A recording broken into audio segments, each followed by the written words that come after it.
Well, this afternoon, when government decided it no longer wanted to collect road tolls, hundreds of employees who bartered their bread doing that job were promised adequate compensation. But months down the line, their salary arrears and severance packages have not been paid.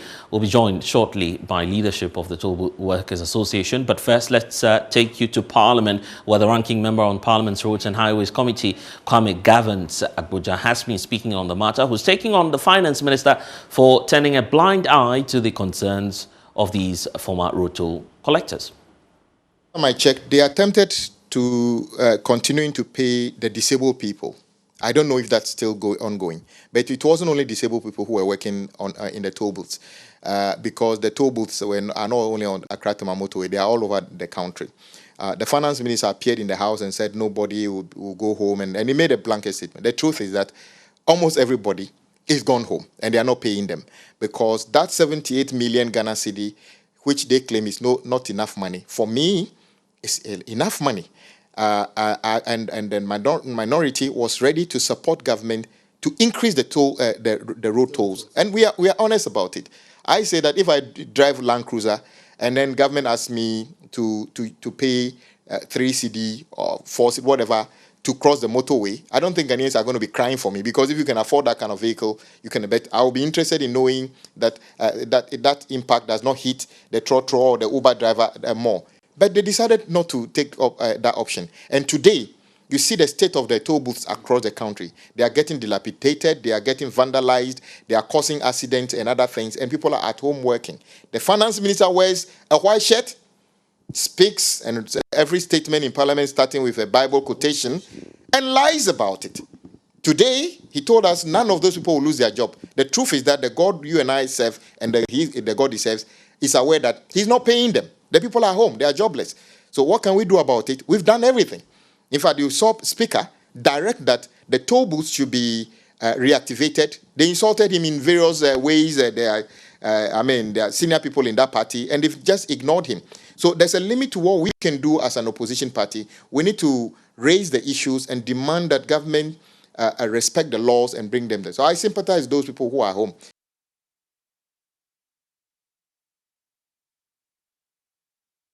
Well, a lot more has been happening in Parliament. We'll tell you all about it. But first, there's that sharp focus on government's inability to settle the arrears and the severance package to the Toll Workers Union. In fact, we'll be speaking to the group shortly. But let's get all the updates from Parliament. First of all, by hearing from Kweku Asante, who's our parliamentary correspondent, monitoring all of the developments since morning. We understand there's a lot of reactions also greeting this. Kweku, first of all, what do we know about the status of the workers as you've been finding out from the Honourable Gavins Agbodza? So we know that the committee has been trying to find some information from the members themselves. We know that just, I think 2 weeks ago, some of the workers picketed at the Ministry of Roads and Highways to demand answers as to why they have not been paid by government. And so they went unanswered. According to the information we are picking from the Honourable Gavins Kwame Agbodza, the money has still not been paid. And once the finance minister is now programmed to be in Parliament, those questions will be asked of the finance minister. And so, in terms of the status of the payment, as we speak now, the payments have not gone through, the workers have not been paid. We know the promises were two. They were owed salary arrears.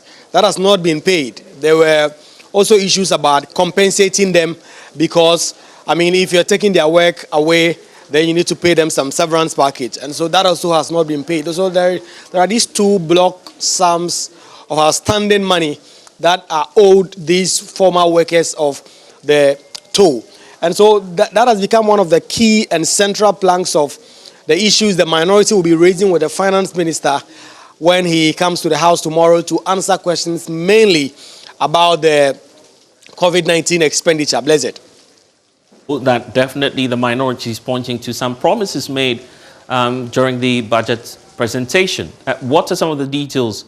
And if you could share that with us, how is that connecting to the conditions of issues relating to severance packages and some other matters as well? So at the time the finance minister read the budget and announced that government was abolishing the collection of tolls, one of the central promises that he made was that government was going to pay these workers some severance packages, and also that some of them were actually going to be replaced. And so in the public sector, and see if there are work or there are some vacancies in certain public sector offices for these workers to take charge. That also has not been done as we speak. And Blazer, let me just run by you some information that we are just speaking from the Privileges Committee. Yesterday, we brought you that story of the committee beginning hearings officially of the 3 MPs who were referred to the committees regarding their abstention from Parliament for 15 consecutive days. What we know was that yesterday was supposed to be for Honorable Sarah Agbodza, and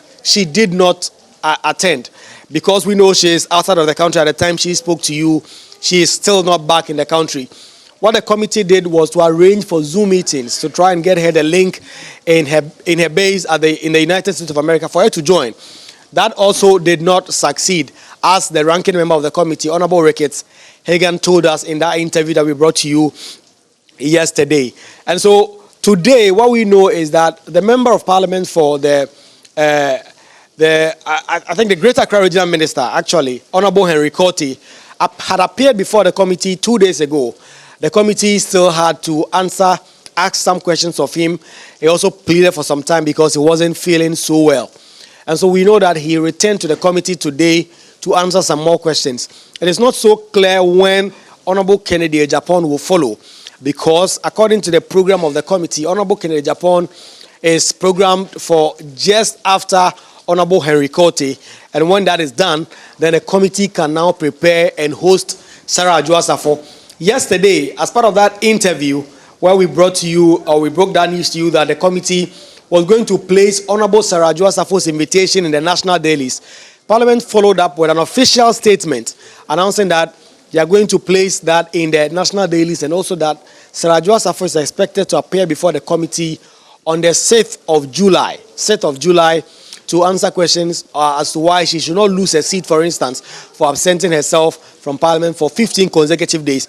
As we know now, that 15 consecutive days has long passed into months. Honorable Sarah Agbodza, MP for Dom Kwabenya, has still not returned from the United States to her parliamentary duties. And so the committee is currently looking at those issues, and the information we are picking is the committee just wrapped up that hearing just about 30 minutes ago, Blizzard. That's a bit of updates for us from Parliament. But back to the issue about the Transport Committee.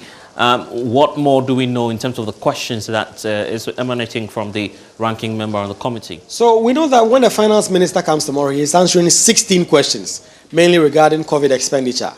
But what we know is the minority side are trying to push in the elements having to do with the road toll collection and its cancellation and its payment of severance and all that. And so they are saying that they're going to push that through. It's going to be a debate, sort of, because normally in Parliament, if the questions are not on the order paper or the program, then usually you will not be allowed to ask those questions. But the indication we are getting from Honorable Kwame Agbodza is that their side, the minority, are going to forcefully demand that the finance minister answer questions on why the severance packages and the promises that they clearly made in the 2022 budget last year has still not been fulfilled. Quick, we'll definitely get back to you for some more updates. But for now, thank you for giving us some updates. We'll be speaking to the Road Toll Workers Union shortly, hearing their side of the story as well. But Kwame Agbodza himself has been speaking about some other matters, including the Tamale International Airport, as he claims that it was an idea of the erstwhile John Mahama administration. There's more on this. Where after the government changed, the developer decided to change the lender, which they could have done that without coming to Parliament, but our constitution does not allow them to do that because it's an international transaction. So they came to Parliament. So when you look at what we said at the Finance Committee and everything, so the Road and Transport Committee had little to do with it because they were only changing the financing. So I remember my good friend, Dr. Asibe Yeboah, was in charge and repeated why we needed to do that. So it changes. So, and there's nothing wrong if the Vice President Bawumia visits site when he's in the area. That is appropriate to encourage the contractors and ask them questions. But an attempt to pretend that this was anything to do with NPP, they decided to do this project. I mean, I think the vice president has come to a point where he needed to be considerate about his own reputation. We'll get to all of these matters shortly. Let's now speak to the Ghana Toll Workers Group. The secretary for that group, Edward Duncan, is joining us via phone. Thank you so much, sir, for your time. So how hard has it been for members of your group, particularly as we know that the Finance Ministry has not released the severance packages for your members? Thank you, my brother, for having us.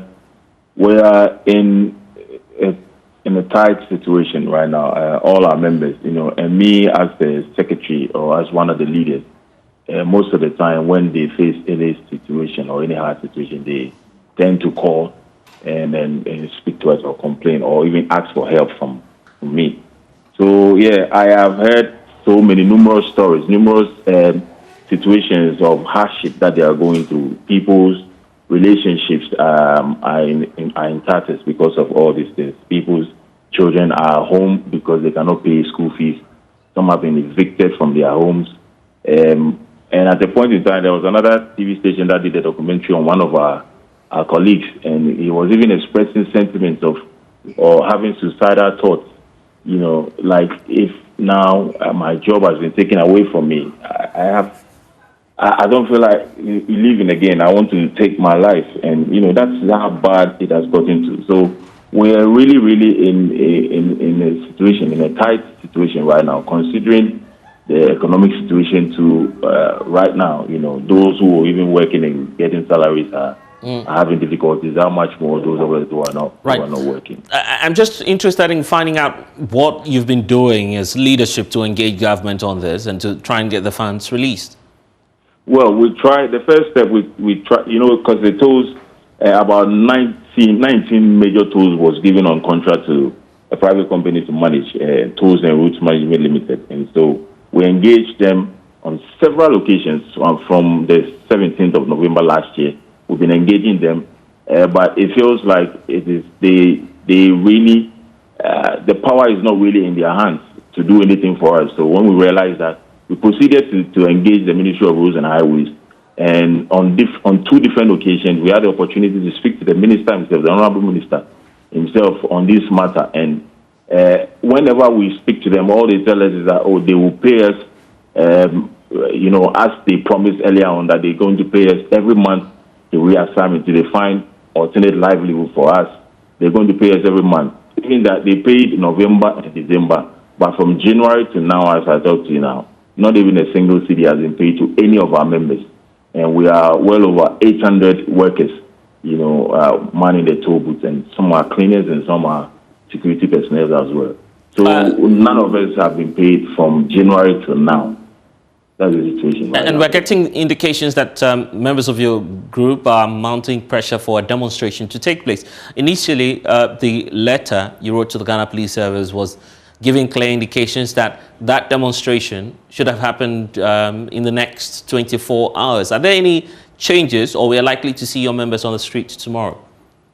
Well, there have been a few changes. Actually, tomorrow is not coming on. Tomorrow, Thursday, it will not come on because our engagement with the police, because initially we wanted to start from Obra Sport, and then we changed it to opposite GBC for our members to gather opposite GBC, considering the fact that most of our members are physically challenged, so walking all the way to Jubilee House will be a problem. So we decided to meet opposite GBC, the other side of the road, not in front of GBC, the other side. But the police had made us understand that because of the heightened tension that has to do with the the terrorism and all that, so some areas or some places in the country have been designated as security zones, so we cannot gather ourselves around GBC, and we cannot also mass up around the Jubilee House.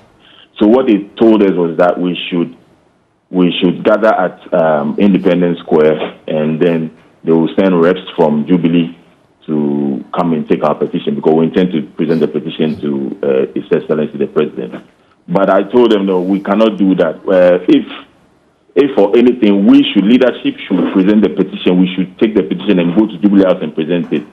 So the agreement on where our members will gather and all that, we didn't conclude it. So we had to call off tomorrow's march to Jubilee House and then speak to our members and agree or arrange a place where we can gather and then also speak to the police so that the police would accept so that we can go ahead with our march to present the petition to Jubilee House. And ideally to the president or the office of the president, because we believe that if the president gets to know about this issue, we've tried with TRML, it didn't work. We tried with the Minister of Roads and Highways, it didn't work, but we believe that the bus stops with the president. So if we're able to get the president to hear our side of the story, how we are suffering, how life has become unbearable for most of our colleagues. And we tried so many times, to get jobs.